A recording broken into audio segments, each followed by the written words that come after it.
Voyager 1 wasn't built to frighten us. It was meant to wander, whispering science from the edge of our sun's reach and then dim into silence. Nearly 5 decades on, it did something no one saw coming. It turned. It hummed. It answered. A faint, patterned signal. A slight, uncommanded change in direction. Antennas locked on Earth, yet a gaze fixed into space. Is this a dying probe's last glitch or a reply from the dark? Tonight, we trace the clues from heartbeat to heading and ask the question we were never meant to. Is this first contact or a final call? A mission built to fade.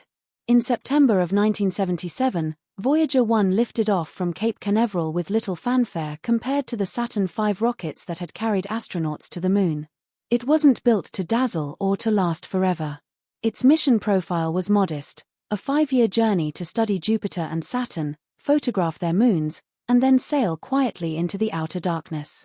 Engineers expected the probe to fade away not long after, its instruments silenced by distance and its power dwindling into nothing. But Voyager 1 was built with the same stubbornness that characterizes much of NASA's work. Its power came from radioisotope thermoelectric generators (RTGs) that produced steady electricity from the decay of plutonium. Each year, their output declined slightly, like the dimming of a lantern wick. Still, decade after decade, they gave just enough to keep instruments alive. Systems were gradually powered down, cameras shut off, heaters rationed, but the spacecraft endured. A mission meant for 5 years was still talking nearly half a century later. By the late 1980s, Voyager 1 had flown past Saturn and its great moon Titan. With its primary mission accomplished, the probe crossed into uncharted space. It ventured the orbit of Pluto and pressed toward the heliopause, the invisible boundary where the Sun's influence yields to the interstellar medium. Crossing that threshold in 2012 was historic. Voyager 1 became the first human-made object to enter interstellar space. It wasn't just another mission milestone, it was humanity itself reaching the solar system for the first time. What made this feat more extraordinary was the trickle of data that had never dried up. Plasma wave detectors, magnetometers, and cosmic rays kept whispering back to Earth. The giant dish antennas of the Deep Space Network strained to catch the faintest signals, each delayed by more than 22 hours in light travel time. The data were not exciting, no pictures anymore, but they painted a picture of the profile of the edge of our sun's bubble, density of charged particles, pressure of galactic cosmic rays, and hum of interstellar plasma. It was information the human race had never had before. Over the years, Voyager 1 managed to transcend the boundaries of being known as merely a spacecraft. It became something of a graveyard for much of Earth's curious inhabitants. Authors called it a ghost ship silently drifting through the stars, poets called it the bottled message of Earth, forever riding the cosmic tide. School children learned of the golden record affixed upon its side, a so-called time capsule containing Earth's music and greetings. It felt like with each transmission, another call was sent, farther and farther away, a voice scientists feared might soon be silenced. Engineers, however, knew that the end would not be instantaneous but would come slowly over time. The RTGs lose a few watts each year. One by one, the instruments flicker out. Finally, the transmitter will stop. Voyager would die not in a crash but in a fade.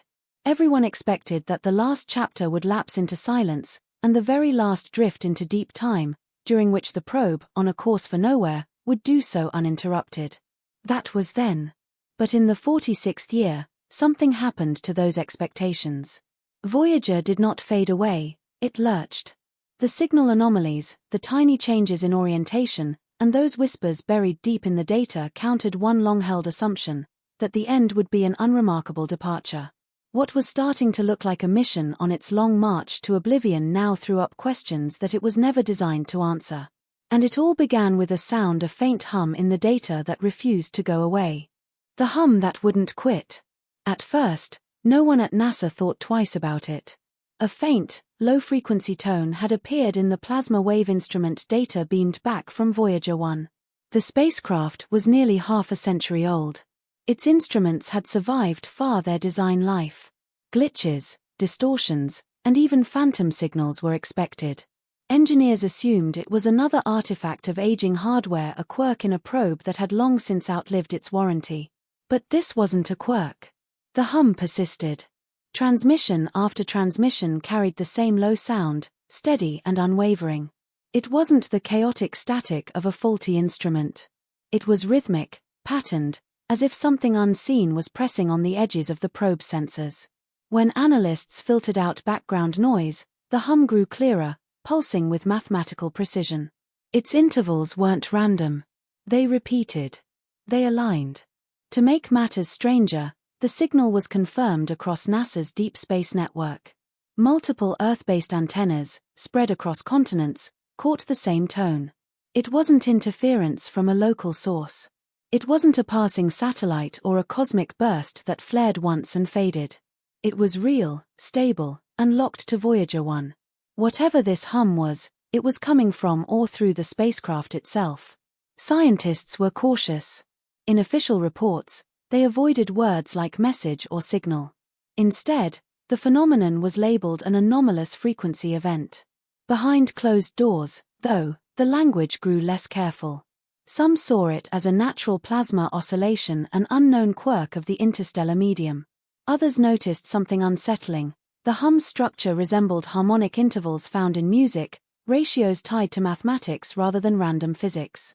When graphed, the pattern displayed symmetry, like a waveform crafted rather than stumbled upon. There was a discreet consultation by cryptographers and linguists. Off the record, a few admitted the signal bore resemblance to binary code, even mirroring some early human attempts at interstellar communication like the Arecibo message. Not identical, close enough to raise eyebrows. Would something be echoing back our own methods, for easy comprehension at the hands of our present minds? The hum quickly became headlines. Skeptics say that the instruments of Voyager, which have been constantly damaged by cosmic radiation for decades, are prone to giving false whistling harmonics. Strike a range of sensitive electronics by cosmic rays, and the very result will be an order mimicking an illusion. But believers say, here is a point that will not lend itself to much skeptical explanation: consistency. No glitch appears in absolute periodicity across weeks and months. Random failures do not encode Fibonacci sequences or prime number spacing. As the argument raged, a disturbing fact loomed behind the scenes: that the hum had begun days before Voyager turned its back on deep space. A spacecraft that had heard no commands, with no cameras working, made the most minute, even imperceptible, adjustment to its path, as though turning to face the source of the tone. Too close to call. If the hum was just another case of interference, one might consider that turn an odd coincidence. Here, however, this strange display seemed much more like cause and effect. For years, Voyager had been mankind's voice in the wilderness, delivering data in silence. Suddenly, it looked like something had whispered back to them, and the spacecraft had been listening.